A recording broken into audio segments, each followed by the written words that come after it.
Hey, folks. Well, it's Monday, which is my becoming my official day where I have a lesson with Madeline. And today's was amazing, as always.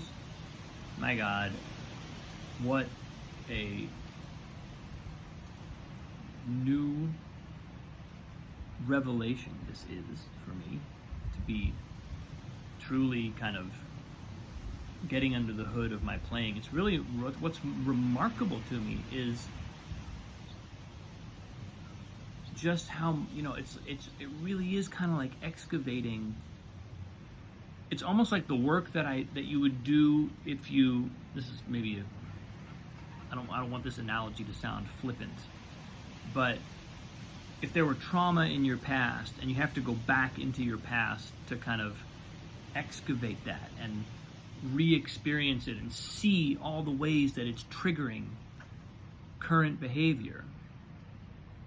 I feel like I'm doing that on the piano. I'm going back. I'm basically by learning and by receiving a new approach, I am creating a space between what I habitually do and what is possible for me to do. And until there's that space, so many of my habits aren't even visible to me. They're just the way it is. They're just the way I play. And so, questions like, how do I play this etude at tempo? How do I truly play this etude at tempo with complete ease? I have seen human beings do it. There must be a way that they're doing it. Either it's magic, and all these people that I've seen do it are performing magic, or there's a way to do it that presumably can be learned. And just starting to, what I'm noticing is as I'll go and I'll work with Madeline for an hour, and then I'll, like I just did I had a lesson a week ago and worked for a week, come back, and I get a new reflection. I've made progress in some ways, but I've also fallen back into habits in some ways. I've gone from where I was in the lesson and the presence of that back to kind of subconsciously, unconsciously doing what I'm used to doing. And that's why I liken it to a kind of like psychological work around trauma or anything really that's embedded in us and that has become habit. It's just kind of remarkable to see that really playing out in real time on the instrument.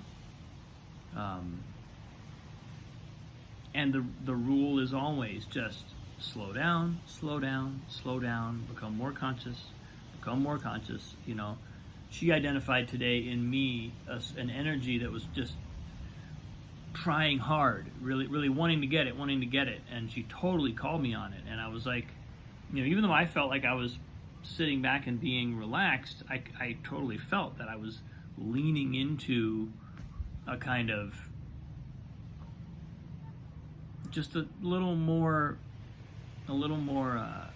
urgency and kind of not frantic, but it was a pushing. It was just a subtle pushing going on that was already a departure from the space of ease. And if we understand that the only way to play an etude of real difficulty is to be able to do it easily, be able to make the techniques, the technical demands involved genuinely easy, then that slight bit of pushing, just taking us out of that comfort zone even a little bit, it's like game over. Now you're practicing tension. You'll never get there, basically. You've got to dial it back to where we're practicing with no tension.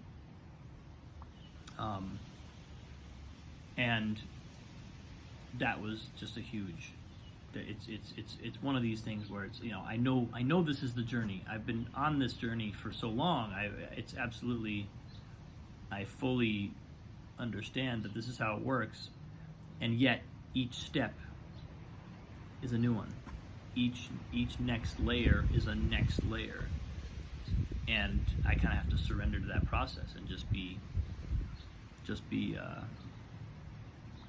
ready for it. I mean, another really fun thing came through though today, because I was talking about my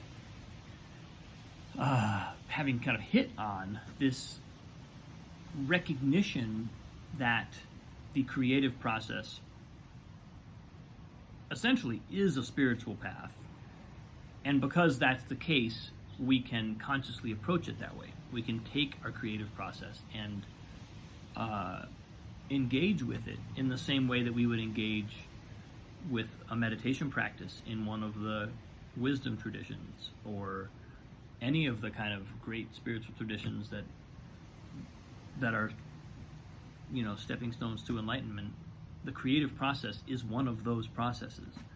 And something that I've known before, that it's a realization that has come to me before, but it came out again today with Madeline, was this idea that a creative craft is such a great reflection of what's going on within us. It's one thing to have a spiritual practice.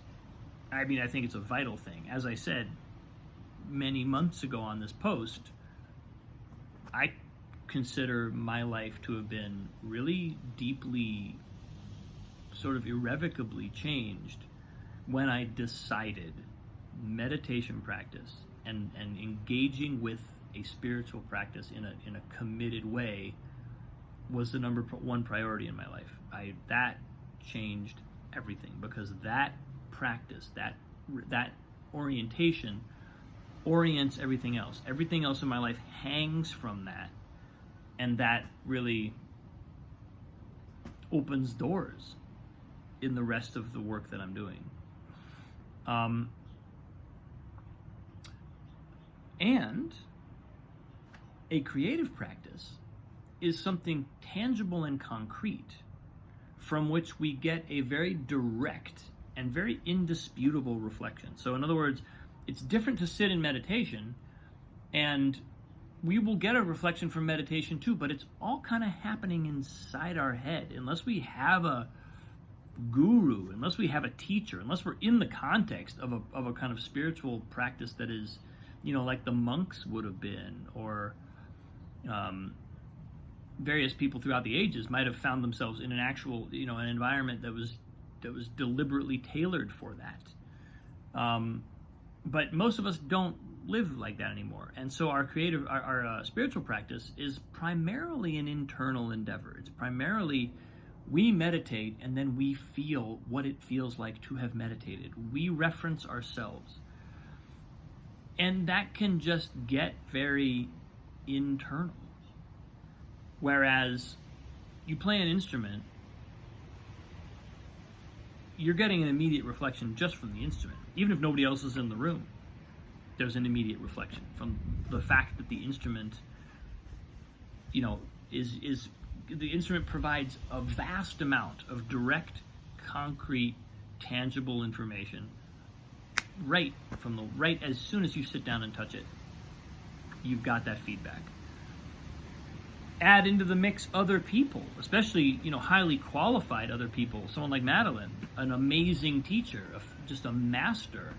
Put that consciousness in the room and then play the instrument and see how quickly we get a reflection of where we are. And this is, again, I'm on a roll now, sort of highlighting and pointing out, both for myself and for all of you, what I kind of consider the features of creative spirituality to be. And this is one of them. It's one of the sort of great features, but it's also one of the great benefits of treating the creative process as a spiritual path, is that you get a tangible thing to work with that can measure progress. And I don't mean that in a kind of like we should get all goal-oriented necessarily about our spiritual practice, but I do think being able to log progress is important, because otherwise that interior nature of the spiritual path in the contemporary world can kind of it can leave us a little bit adrift. We can be a little disoriented in how we approach that type of work. And I think it's just amazingly beneficial to realize, oh, actually we, a creative, if we have a craft that we're practicing, bam, immediately it's going to tell us where our consciousness is. And you add a teacher into that, or a couple people whose reflection you really trust, really sensitive and able to perceptively reflect back what's happening, whole new level of objective feedback on how our spiritual journey is going. That's it came out of something Madeline said. She was talking about how, when someone plays something and then you give them a reflection and you invite them into another state, or whether it's a physical thing, whether it's an emotional thing. I mean, she's someone who's spoken more sort of from the very nuts and bolts of like thumb position and wrist position all the way up to like, play this note and then spiritually relax. Instructions that completely span the spectrum of the kind of from the nitty-gritty all the way up to the most potentially esoteric aspects of playing, the most ineffable aspects of making music. I've received instruction, and everywhere in between. I've received beautiful instruction on all these different levels. And she said when you watch somebody take that on board, and they transform it, the playing transforms. I've felt this working with her. I've seen this in my students. I've seen students change their state of consciousness in a heartbeat and release something, transmit something that's undeniable. And so one of the great things that a creative process provides, and I think, again, especially this is very relevant to today, it's relevant to spiritual practice in our contemporary culture, is that the practice gives us a sounding board. It gives us a backboard. Our practice bounces off something and comes back to us. We see it. It comes back in our face what we're doing. And as we become more individuated, as more and more of our life is virtual, as community, spiritual community in the way that it used to be sort of fostered and practiced, is just no longer that mainstream, if it ever really was.